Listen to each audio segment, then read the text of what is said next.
Mobilized Russian troops endure quick losses in Ukraine war. Report. 1 in 5 mobilized Russian soldiers who died in the Ukraine war were killed 2 months after being enlisted, the independent investigative outlet iStories and the War Monitoring Project Conflict Intelligence Team reported, citing publicly available data according to the Moscow Times.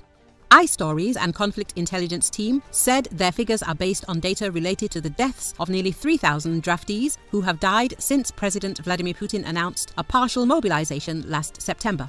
However, the two outlets stressed that the true death toll among mobilized troops is likely much higher. The approximately 3,000 draftees' deaths were documented by media reports, official announcements and relatives of soldiers who chose to speak publicly. Only 4 of the mobilized reservists who died in the conflict lasted more than 11 months before being killed, according to iStories and Conflict Intelligence Team.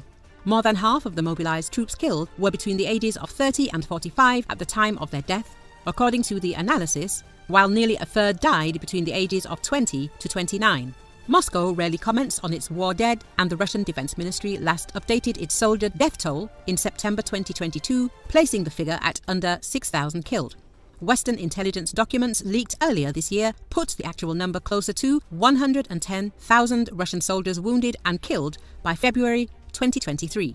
Since announcing a partial mobilization of 300,000 reservists on September 21, 2022, Russian authorities have digitized military records and tightened criminal punishment for draft evasion, as some observers have speculated that the Kremlin is preparing for a new draft campaign. Yet the first wave of mobilization initiated last year is technically still in place, as Putin, who publicly declared its end in November, has not signed a presidential decree that officially concludes mobilization.